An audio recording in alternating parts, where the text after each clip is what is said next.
VS99 news బులెటిన్ల ముందుగా headlines. Anakapalli జిల్లా నుంచి పోటీ చేస్తున్న మన అభ్యర్థులను ఆశీర్వదించి ఓటు వేసి గెలిపించాలని కోరుతున్నాను. సీఎం జగన్. అబద్ధాలతో ప్రజలను తప్పుదోవ పట్టించే మాటలను బంద్ చేయాలని సీఎం రేవంత్ రెడ్డిని హెచ్చరించారు.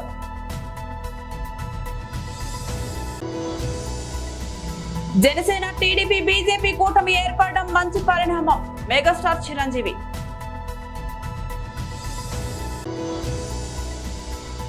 పరుగుల tsunami Delhi Capitals Sunrisers Hyderabad బద్దలుకున్న రికార్డుల లిస్ట్ ఇదే. అనకాపల్లి జిల్లా నుంచి పోటీ చేసిన మన పార్టీ అభ్యర్థులను ఆశీర్వదించి ఫ్యాన్ గుర్తుపై ఓటు వేసి అత్యధిక మెజార్టీతో గెలిపించాలని కోరుతున్నాను. అనకాపల్లి ఎంపీ అభ్యర్థిగా మీలో ఒకడిని, మీ లోకల్ని బీసీ వర్గాలకు చెందిన అన్నను ముత్యాల నాయుడును మీలో ఒకడిని మీ అభ్యర్థిగా, మన అభ్యర్థిగా ముత్యాల నాయుడును ఎంపీగా నిలబెడతా ఉన్నాము. మీ చల్లని దీవెనలు, మీ చల్లని ఆశీస్సులు అన్నపై ఉంచవలసిందిగా సవినయంగా కోరుతా ఉన్నాను. మంచివాడు, సౌమ్యుడు, మీ అందరికీ మంచి చేస్తాడు. డిప్యూటీ సీఎంగా కూడా మీ బిడ్డ క్యాబినెట్లో గొప్ప పాలన ఇచ్చాడు అని కూడా ఈ సందర్భంగా చెప్తా ఉన్నా. నర్సీపట్నం నుంచి గణేష్ నిలబెడతా ఉన్నాడు. యువకుడు, ఉత్సాహవంతుడు, సౌమ్యుడు, మంచి చేస్తాడన్న నమ్మకం పూర్తిగా నాకుంది. మీ చల్లని దీవెనలు గణేష్పై ఉంచవలసిందిగా సవినయంగా ప్రార్థిస్తా ఉన్నా. అనకాపల్లి నుంచి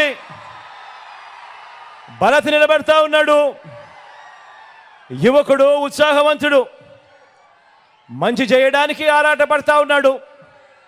మీ అందరి చల్లని దీవెనలు, ఆశీస్సులు భరత్పై ఉంచి ఈ యువకుడిని ఆశీర్వదించవలసిందిగా మీ అందరితో కూడా సవినయంగా కోరుకుంటా ఉన్నాను.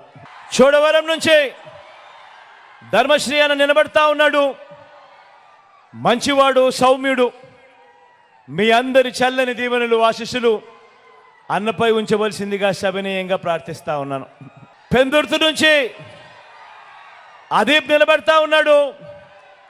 పొట్టివాడైనా గట్టివాడు, మంచివాడు, సౌమ్యుడు, మంచి మనసు కూడా ఉంది. మీ చల్లని దీవెనలు, ఆశీస్సులు అదీపై ఉంచవలసిందిగా సవినయంగా మీ అందరితోనూ వేడుకుంటా ఉన్నాను. పాయికరావుపేట నుంచి జోగులను నిలబడతా ఉన్నాడు. మంచివాడు, సౌమ్యుడు, మనసు మాత్రం వెన్నే అని మాత్రం ఖచ్చితంగా చెప్తాను. మీ చల్లని దీవెనలు, ఆశీస్సులు అన్నపై ఉంచవలసిందిగా సవినయంగా కోరుతా ఉన్నాను. యలమంచిలి నుంచి కన్నబాబును నిలబడతా ఉన్నాడు. మంచివాడు, సౌమ్యుడు, ఎప్పుడూ కూడా మంచి చేస్తాడు. కొద్దిగా అప్పుడప్పుడు మాటలు కటువుగా ఉన్న మనసు మాత్రం వెన్నే. కన్నబాబు అన్నపై మీ చల్లని దీవెనలు, ఆశీస్సులు ఉంచవలసిందిగా సవినయంగా ప్రార్థిస్తా ఉన్నా. మాడుగుల నుంచి నా చెల్లెలు అనురాధమ్మ నిలబడతా ఉంది. మంచి చేస్తుంది, మంచి చేయడానికి ముందుకొచ్చింది. మీ చల్లని దీవెనలు, ఆశీస్సులు నా చెల్లిపై ఉంచవలసిందిగా సవినయంగా మీ అందరినీ కూడా ప్రార్థిస్తా ఉన్నాను. మన గుర్తు ఎక్కడో ఎవరికైనా మన గుర్తు మర్చిపోయి ఉన్నా, తెలియకపోయినా, మన గుర్తు ఫ్యాను. అక్క, మన గుర్తు ఫ్యాన్ అక్క. అక్కడున్న చెల్లెమ్మలు, అక్కలు, మన గుర్తు ఫ్యాన్ అక్క, చెల్లెమ్మ. అక్కడమ్మ మన గుర్తు ఫ్యాన్ తల్లి. అన్న, మన గుర్తు ఫ్యాను, మన గుర్తు ఫ్యాన్ అన్నా. మంచి చేసిన ఈ ఫ్యాను ఎప్పుడూ ఇంట్లోనే ఉండాలి. చెడు చేసిన సైకిల్ ఎప్పుడు ఇంటి బయటే ఉండాలి. తాగేసిన టీ గ్లాస్ ఎప్పుడు సింక్లోనే ఉండాలి.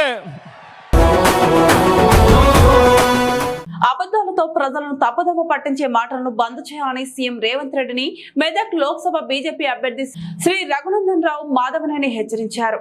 రెడ్డి గారు ఇందిరమ్మ మెదక్కి గెలిచింది 1980లో. కాబట్టి 1980లో గెలిచిన ఇందిరమ్మ మెదక్కి క్రిసాడి తెచ్చింది అనేది ఎంతవరకు నిజం అనేది రాష్ట్ర ప్రజలు దయచేసి ఆలోచించుకోవాలి. బిహెచ్ఎల్ ఇందిరమ్మ తెచ్చింది.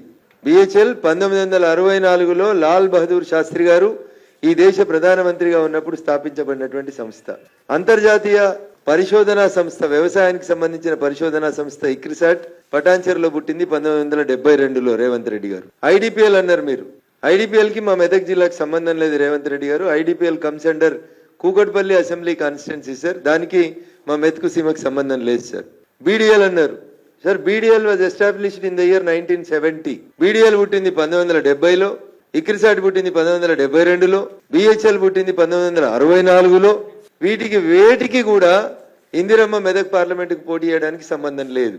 రేవంత్ రెడ్డి గారు ఆడినటువంటి మొట్టమొదటి పెద్ద అబద్ధం ఏంటంటే ఇందిరమ్మ గెలిచినాక మెదక్కు కంపెనీలు వచ్చినాయి, మెదక్కు కంపెనీలు వస్తే కొలువులు వచ్చినాయి, ఆ కొలువుల ఆంధ్ర వాళ్ళు వచ్చిర్రు, ఆ కొలువుల బీహార్ వాళ్ళు వచ్చిర్రు, ఆ కొలువుల ఒడిశా వాళ్ళు వచ్చిర్రు, ఆ కొలువుల అన్ని రాష్ట్రాల వాళ్ళు వచ్చిర్రు, అందరికీ అన్నం పెట్టింది మెతుకు సీమ అన్నారు. అందరికీ అన్నం పెట్టింది కాబట్టి అది మెదకు కాదు, మెతుకు సీమ అని ప్రసిద్ధిగాంచింది. మీ వల్లనో ఇందిరమ్మ వల్లనో దానికి ఆ పేరు రాలేదు. మెతుకు సీమనే. ఎవరు పొట్ట చేత పట్టుకొని మా జిల్లాకు వచ్చినా అన్నం పెట్టినాం కాబట్టి మా జిల్లా పేరు మెతుకు సీమ రేవంత్ రెడ్డి గారు.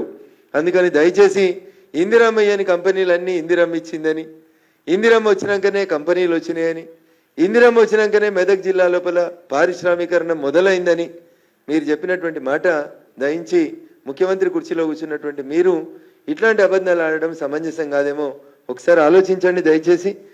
ఇకపోతే వారు మాట్లాడినటువంటి పలు అంశాలు. రఘునందన్ దుబ్బాక్ ఏం చేసిండు, 10 ఏళ్లలో నరేంద్ర మోడీ మెదక్ ఏం చేసిండు, మా ఇందిరమ్మ ఇన్ని కంపెనీలు ఇచ్చిందని చెప్పిండు.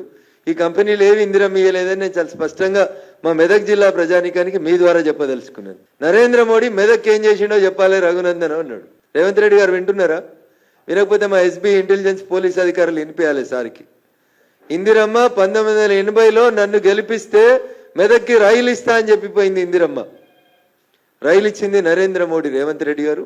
2022వ సంవత్సరంలో గౌరవనీయులు కేంద్ర టూరిజం శాఖ మంత్రి కిషన్ రెడ్డి గారి చేతుల మీదుగా రఘునందన్ రావు దుబ్బాక్ ఎమ్మెల్యేగా మెదక్ రైల్వే స్టేషన్ని ప్రారంభోత్సవం చేసినాం.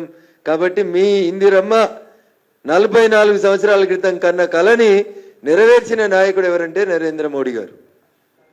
లేదా నరేంద్ర మోడీ గారు మెదక్ ఏం చేసిరంటే 4 ముక్కలలో ఏం చేసినామో మేము సమాధానం చెప్తాం. మీ అధికారులను అడిగి నిజాలు ఉన్నాయో అబద్ధాలు ఉన్నాయో తెలుసుకోండి. నరేంద్ర మోడీ గారు గజ్వేల్కి వచ్చి మిషన్ భగీరథ కార్యక్రమాన్ని ప్రారంభించిన రోజు శిలాఫలకం వేస్తే, 2016లో శిలాఫలకం వేస్తే 2023 వరకే గజ్వేల్ రైలు వచ్చింది, సిద్దిపేటకు రైలు వచ్చింది, 2 రైల్వే స్టేషన్లు కట్టినాం. నిర్మాణాత్మకమైనటువంటి అభివృద్ధిని మెదక్ జిల్లా ప్రజలకు ఇచ్చింది భారతీయ జనతా పార్టీ నరేంద్ర మోడీ గారి నాయకత్వంలోనే తప్ప ఇంకెక్కడ కాదు. అన్న నేను నువ్వు చెప్పినట్టు అబద్ధాలు చెప్తలేను. బిహెచ్ఎల్ మేమే తెచ్చినాం, ఇక్రిసాట్ మేమే తెచ్చినాం, ఐడిపిఎల్ మేమే తెచ్చినాం, బీడీఎల్ మేమే తెచ్చినామని మీరు దేని కంపెనీలని మీరు క్లెయిమ్ చేసుకుంటారు. కానీ అన్న నేను ఏపీ రాజకీయాలపై మెగాస్టార్ చిరంజీవి ఆసక్తికర వ్యాఖ్యలు చేశారు. జనసేన, టీడీపీ, బీజేపీ ఒక కూటమికి ఏర్పడడం మంచి పరిణామమని అభిప్రాయపడ్డారు. తమ తమ్ముడు పవన్ కళ్యాణ్ వల్లే చాలా కాలం తర్వాత రాజకీయాల గురించి మాట్లాడుతున్నారన్నారు. అనకాపల్లి లోక్సభ ఎంపీ కూటమి అభ్యర్థి సీఎం రమేష్, పెందుర్తి అసెంబ్లీ నియోజకవర్గ కూటమి అభ్యర్థి పంచకర్ల రమేష్ హైదరాబాద్ లోని చిరంజీవి నివాసంలో ఆయనను కలిశారు. ఈ సందర్భంగా మెగాస్టార్ మాట్లాడారు. సీఎం రమేష్, పంచకర్ల రమేష్ లను గెలిపించాలని ఓటర్లను చిరంజీవి కోరారు. తమ్ముడు పవన్ కళ్యాణ్ కారణంగా చాలా కాలం తర్వాత రాజకీయాల గురించి మాట్లాడుతున్నాడు. పవన్ కళ్యాణ్, చంద్రబాబు, బీజేపీ నాయకత్వం అందరూ మంచి కూటమిగా ఏర్పడ్డారు. ఇది శుభ పరిణామం అన్నారు. సంతోషంగా ఉంది. నా చిరకాల మిత్రుడు సీఎం రమేష్, పంచకర్ల రమేష్ నాకు కావలసిన ఇద్దరు అనకాపల్లి లోక్సభ పరిధిలోనే పోటీ చేస్తున్నారు. ఒకరు ఎంపీ అభ్యర్థిగా, ఇంకొకరు పెందుర్తి అసెంబ్లీ అభ్యర్థిగా బరిలోకి దిగారు. ఇద్దరు మంచి వాళ్ళే కాకుండా సమర్థులు, నియోజకవర్గ అభివృద్ధికి దోహదపడతారు. ఆ విషయంలో నాకు పూర్తి నమ్మకం ఉంది అని అన్నారు. ఐపీఎల్ 2024 ఎడిషన్ లో సన్ రైజర్స్ హైదరాబాద్ జట్టు సరికొత్తగా కనిపిస్తుంది. ప్రత్యర్థి జట్లకు సన్ రైజర్స్ బ్యాటర్లు చుక్కలు చూపిస్తున్నారు. ఆకాశమే హద్దుగా చెలరేగుతున్నారు. 4 సిక్సర్లతో మైదానంలో మోతెక్కిస్తున్నారు. ఈ సీజన్ లో ఐపీఎల్ హిస్టరీలోనే అత్యధిక స్కోర్లను నమోదు చేసిన ఆ జట్టు తాజాగా మరో భారీ స్కోర్ చేసింది. ఢిల్లీ క్యాపిటల్స్ తొలి బ్యాటింగ్ చేసి 266 భారీ స్కోర్ చేసింది. ఓపెనర్లు ట్రావిస్ హెడ్, అభిషేక్ శర్మ పరుగుల సునామీ సృష్టించారు. దీంతో ఢిల్లీ క్యాపిటల్స్ సన్ రైజర్స్ 67 పరుగుల తేడాతో గెలిచింది. అయితే ఢిల్లీలోని అరుణ్ జైట్లీ స్టేడియం వేదికగా జరిగిన ఈ మ్యాచ్ లో పలు రికార్డులు బద్దలయ్యాయి. పవర్ ప్లే లో అత్యధిక స్కోర్ గత మ్యాచ్ లో 39 బంతుల్లో సెంచరీ చేసిన ట్రావిస్ హెడ్ ఈ మ్యాచ్ లో 32 బంతుల్లోనే 89 పరుగులు బాదాడు. యువ సంచలనం అభిషేక్ శర్మ కేవలం 12 బంతుల్లో 46 పరుగులు కొట్టాడు. వీరిద్దరూ తొలి వికెట్ కు కేవలం 38 బంతుల్లోనే 131 పరుగులు జోడించారు. దీంతో టీ20 క్రికెట్ చరిత్రలో పవర్ ప్లే లో అత్యధిక స్కోర్ చేసిన జట్టుగా సన్ రైజర్స్ హైదరాబాద్ ను నిలిపారు. మేడ్చల్ జిల్లా కీసర పోలీస్ స్టేషన్ పరిధిలోని ఆర్ఎల్ నగర్ అర్ధరాత్రి అతి వేగంతో కరెంటు పోల్ ని ఢీకొన్న కారు, ఇద్దరికి గాయాలు. 108లో ఆసుపత్రికి తరలించిన స్థానికుల సమాచారంతో సంఘటన స్థలానికి చేరుకున్న పోలీసులు మద్యం మత్తులో జరిగిందా అనే కోణంలో కేసు నమోదు చేసుకుని దర్యాప్తు చేస్తున్న పోలీసులు. పూర్తి వివరాలు ఇంకా తెలియాల్సి ఉంది.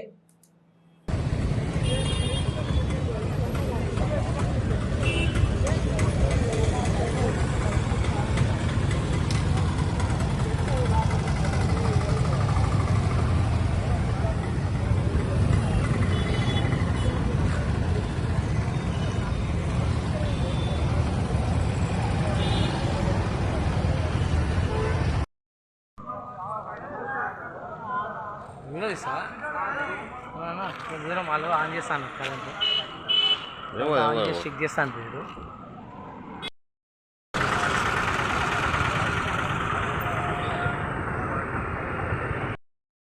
పెట్టిరు.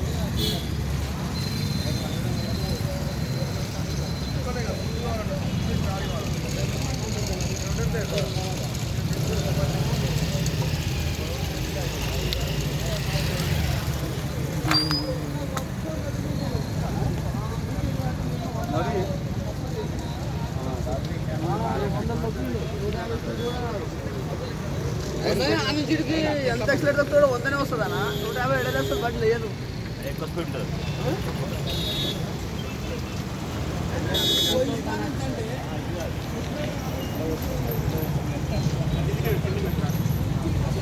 చిత్తూరు జిల్లా కుప్పం కొత్తపేటలో నెలకొని ఉన్న శ్రీ ప్రసన్న పెద్దపల్లి గంగమ్మ అమ్మవారి బ్రహ్మోత్సవాలు కార్యక్రమంలో భాగంగా శనివారం నాడు ఆలయ ధర్మకర్త శివకుమార్ మరియు నిర్వాహకులు రాజప్ప ఆధ్వర్యంలో పెద్దపల్లి గంగమ్మ అమ్మవారి కళ్యాణ మహోత్సవం వేద పండితులతో ఘనంగా నిర్వహించడం జరిగింది. అమ్మవారి కళ్యాణ మహోత్సవం సందర్భంగా అమ్మవారి పేరు మీద కానుకలుగా చెల్లించిన భక్తులు అమ్మవారి కళ్యాణ మహోత్సవాన్ని దర్శించుకోవడానికి భారీ సంఖ్యలో పాల్గొన్న భక్తులు అమ్మవారి కళ్యాణ మహోత్సవాన్ని దర్శించుకోవడానికి వచ్చిన భక్తులకు తీర్థ ప్రసాదాలు అందజేసిన ఆలయ కమిటీ సభ్యులు.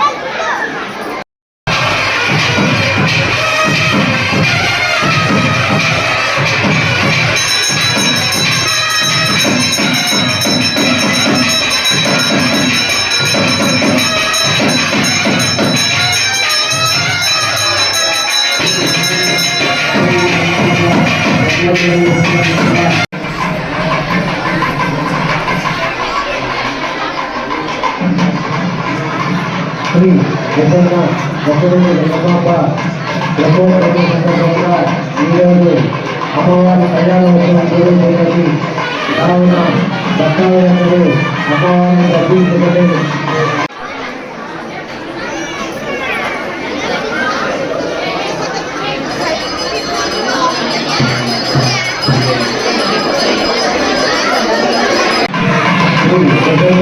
మంచిగా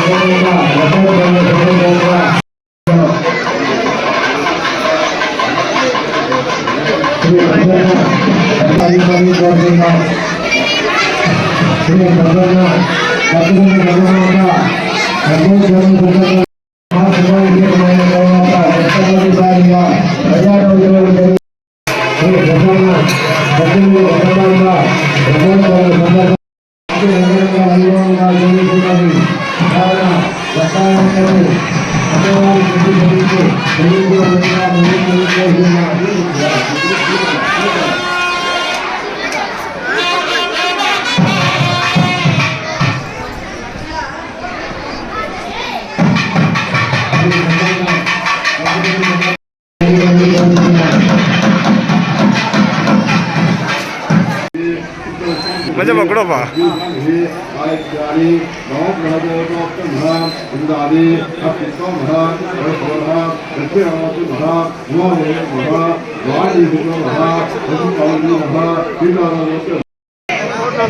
ఇప్పుడు అందరం రమణయ్యప్ప వీడియో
రైతులకు సాగునీరు తాగునీరు ఇచ్చిన ఘనత కేసీఆర్ దేనని, మెదక్కు 3 జిల్లాలు ఇచ్చి 3 మెడికల్ కాలేజీలు 2 యూనివర్సిటీలు ఇచ్చి అభివృద్ధిలో ముందు స్థానంలో నిలిపిన గొప్ప వ్యక్తి కేసీఆర్ అని హరీష్ రావు అన్నారు.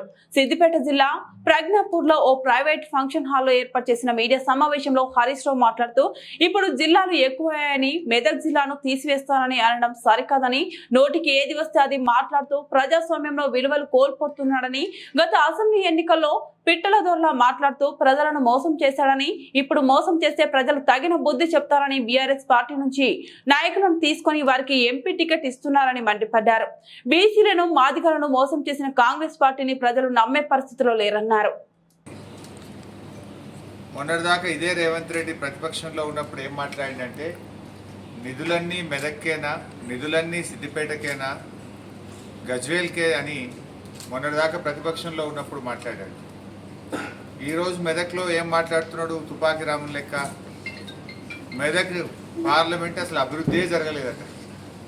ఇందిరాగాంధీ హయాంలో జరిగిందని ఆయన కళ్ళబొల్లి మాటలు చెప్తా ఉన్నాడు. ఇందిరాగాంధీ హయాంలో జరిగింది ఏమున్నది? మెదక్ను జిల్లా చేయాలని, మెదక్కు రైలు కావాలని దశాబ్దాల తరబడి ప్రజలు కోరితే నీ కాంగ్రెస్ కానీ తర్వాత నీ తెలుగుదేశం కానీ ఎన్నడూ పట్టించుకోలేదు.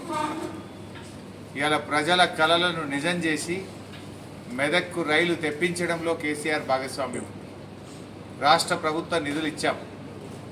మెదక్, సంగారెడ్డి, సిద్దిపేట 3 జిల్లాలు అయినాయంటే అది కేసీఆర్ వల్ల జరిగింది. నీ కాంగ్రెస్ ఎన్నడూ కూడా పట్టించుకోలేదు. 40 ఏళ్ల పోరాటం మెదక్ జిల్లా కావాలని, సిద్దిపేట జిల్లా కావాలని, సంగారెడ్డి జిల్లా కావాలని ఈ ప్రజల ఆకాంక్షలు నిజం చేస్తూ ఇవాళ 3 జిల్లాలు చేసింది కేసీఆర్. 3 మెడికల్ కాలేజీలు ఇచ్చింది కేసీఆర్. ఈ కరువు జిల్లాకు త్రాగునీరు ఇచ్చింది, సాగునీరు ఇచ్చింది కేసీఆర్. మల్లన్న సాగర్, కొండపోచమ్మ సాగర్, రంగనాయక సాగర్ లాంటి రిజర్వాయర్లను కట్టి ఈ ప్రాంతాన్ని సస్యశ్యామలం చేసింది కేసీఆర్. 2 యూనివర్సిటీలను ఇచ్చింది కూడా ఈ ప్రాంతానికి కేసీఆర్. మెదక్లోని గణపురం ఆనకట్టను ఆధునీకరించింది కేసీఆర్. మంజీరా మీద గత ప్రభుత్వాలు ఒక్క చెక్ డ్యామ్ కూడా కట్టకపోతే నర్సాపూర్, మెదక్ నియోజకవర్గాలకు ఉపయోగపడే విధంగా హల్దీ, మంజీరాల మీద పదుల సంఖ్యలో చెక్ డ్యాములు కట్టి వేలాది ఎకరాలకు సాగునీరు అందించింది కేసీఆర్. ఇవాళ సిద్దిపేటకు రైలు వచ్చినా, మెదక్కు రైలు వచ్చినా అది కేసీఆర్ ఘనత. నువ్వు ఏం జరిగింది అంటే నీకు అయితే ఉద్దేశపూర్వకంగా ఫ్రస్ట్రేషన్లో మా మీద బుర్ర జల్లి అయితే కావచ్చు, లేదంటే నువ్వు కళ్ళన్న పెద్దగా చేసుకొని చూడు, లేదంటే నువ్వు రా, నేను చూపిస్తాను ఏం జరిగిందో. ప్రజల్ని అడుగుదాం, ప్రజల దగ్గరికి పోయి నీ కాంగ్రెస్ హయాంలో ఏం జరిగిందో, కేసీఆర్ హయాంలో ఏం జరిగిందో నీకు. వైసీపీ అధినేత సీఎం వైఎస్ జగన్మోహన్ రెడ్డి చేపట్టిన మేమంతా సిద్ధం బస్సు యాత్రను విశాఖలో విజయవంతం చేయాలని విశాఖ ఉత్తర వైసీపీ ఎమ్మెల్యే అభ్యర్థి కేకే రాజు విజ్ఞప్తి చేశారు. పార్టీ కార్యాలయంలో శనివారం ఆయన మీడియాతో మాట్లాడారు. అశేష జనవాహిని మధ్య సాగుతున్న సీఎం జగన్ బస్సు యాత్ర ఆదివారం మధ్యాహ్నం వేపగుంటలో ప్రవేశించి గోపాలపట్నం బంకో, ఎన్ఏడి, కాంచరపాలెం మెట్టు, railway new colony, Dondaparthi, Maharani parlour, Satyam junction, MVP colony, Madhurawada ప్రాంతాల మీదుగా శ్రీకాకుళం వెళ్తుంది. కంచరపాలెం మెట్టు, 3:45కి రైల్వే న్యూ కాలనీ జంక్షన్, 4 o'clockకి దొండపర్తి జంక్షన్, 4:15కి మహారాణి పార్లర్, 4:30కి సత్యం జంక్షన్ దగ్గర ఈస్ట్ కాన్స్టిట్యున్సీకి బస్సు యాత్రని అభివృద్ధిని కోరుకునేవారు, కాంక్షించేవారు మీడియా మిత్రులు కూడా నేను చేతులు జోడించి మనవి చేస్తున్నాను. మీ ద్వారా విస్తృతంగా ఈ బస్సు యాత్ర గురించి, జగన్మోహన్ రెడ్డి గారు చేసిన ఈ ప్రాంతం అభివృద్ధి కోసం ఆయన కట్టుబడి ఉన్న తీరుని కూడా తెలియజేసి రేపు బస్సు యాత్రని విజయవంతమయ్యే కార్యక్రమంలో మీరు కూడా భాగస్వాములు అవ్వాలని మీడియా మిత్రులందరినీ కూడా నేను అభ్యర్థిస్తూ, సిద్ధం అనే నినాదంతో జగన్మోహన్ రెడ్డి గారు ప్రారంభించిన ఎన్నికల సంకారం పూరించిన దానికి సంబంధించి అది ఒక క్రమ పద్ధతిలో పక్కా ప్రణాళికతో జరుగుతూ ఉంది. ప్రతి పార్లమెంటు నియోజకవర్గానికి కూడా ఒక సమావేశం ఏర్పాటు చేయడం జరుగుతుంది. ఫస్ట్ సిద్ధం సభకు సంబంధించి మొట్టమొదటి సభ విశాఖపట్నం పార్లమెంట్లోనే నిర్వహించడం జరిగింది. కాబట్టి ఏదైతే విశాఖపట్నం, ఏలూరు, అదేవిధంగా గుంటూరు, గతంలో అనంతపురం 4 పార్లమెంట్లలో సిద్ధం సభ మొదటి విడతలో జరగడం జరిగింది. మిగతా 21 పార్లమెంట్లోని కూడా ఇప్పుడు ఇడుపులపాయలో స్టార్ట్ చేసి కడప పార్లమెంట్ దగ్గర నుంచి మొదలుపెట్టి రేపు శ్రీకాకుళం పార్లమెంట్లో జరుగుతోంది. ప్రతి పార్లమెంటు నియోజకవర్గానికి సంబంధించి ఒక మీటింగ్ జరుగుతూ ఉంది. సిద్ధం సంబంధించి మేమంతా సిద్ధం కావచ్చు ఒకే ప్యాటర్న్లో జరుగుతున్న సమావేశాలు ఇవన్నీ కూడా క్యాడర్ని, ప్రజల్ని కూడా ఎన్నికలు సమాయత్తం చేయడం కోసం జగన్మోహన్ రెడ్డి గారు వాయిస్ని, చేసిన మంచిని, చేయబోయే అభివృద్ధిని, చేయబోయే సంక్షేమాన్ని వివరిస్తూ, కాబట్టి విశాఖపట్నానికి సంబంధించి మా అభ్యర్థన మేరకు, వాస్తవానికైతే విశాఖపట్నం అనేది ప్రోగ్రాం ఆల్రెడీ గతంలో అయింది. మా అందరి అభ్యర్థన మేరకు, ఎందుకంటే జగన్మోహన్ రెడ్డి గారికి ఈ దేశ చరిత్రలోనే ఏ యాత్ర కూడా, ఏ రోడ్ షో కూడా విజయవంతమైన విధంగా ఈరోజు విజయవంతమైంది మేమంతా సిద్ధం అనే బస్సు యాత్ర. అందులో భాగంగా మేమందరం కూడా అభ్యర్థన మేరకు రేపు సిటీలో ప్రవేశిస్తున్నారు. మీటింగ్ సంబంధించి ఆల్రెడీ మీటింగ్ అయ్యింది. భీమిలి నియోజకవర్గంలో విశాఖపట్నం జిల్లాలో ఉన్న 7 పార్లమెంట్కి సంబంధించి మేమందరం కూడా ఇక్కడ అభిమానులు, నాయకులు పార్టిసిపేట్ చేసి లక్షలాది మందితో మేము సిద్ధం సభ అనేది భీమిలి కాన్స్టిట్యున్సీలో ఆల్రెడీ జరగడం జరిగింది. కాబట్టి సమయాన్ని కూడా మనం దృష్టిలో పెట్టుకోవాలి. ఎన్నికల ప్రచారంలో సంబంధించి ఇంకా 24 రోజులు మాత్రమే మనకి 20 రోజులు మాత్రమే ప్రసారానికి మన సమయం ఉంది. కాబట్టి దాన్ని దృష్టిలో పెట్టుకుని మిగతా పార్లమెంట్ ఏదైతే పార్లమెంట్లో సమావేశాలు జరగలేదో ఆ పార్లమెంట్లోనే మీటింగ్స్ జరుగుతాయి. రెండోది మళ్ళీ బులెటిన్ ముగించే ముందు మరోసారి హెడ్లైన్స్ చూద్దాం. అనకాపల్లి జిల్లా నుంచి పోటీ చేస్తున్న మన అభ్యర్థులను ఆశీర్వదించి ఓటు వేసి గెలిపించాలని కోరుతున్నాను. సీఎం జగన్. అబద్ధాలతో ప్రజలను తప్పుదోవ పట్టించే మాటలను బంద్ చేయాలని సీఎం రేవంత్ రెడ్డిని హెచ్చరించారు.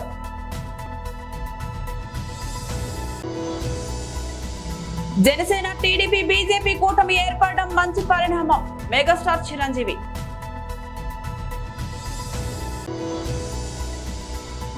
పరుగుల tsunami, Delhi Capitals Sunrisers Hyderabad బద్దలుకున్న రికార్డుల లిస్ట్ ఇదే. ఇవి బులెటిన్ అప్డేట్స్. మరిన్ని అప్డేట్స్ మళ్ళీ కలుద్దాం. అంతవరకు సెలవు. నమస్తే.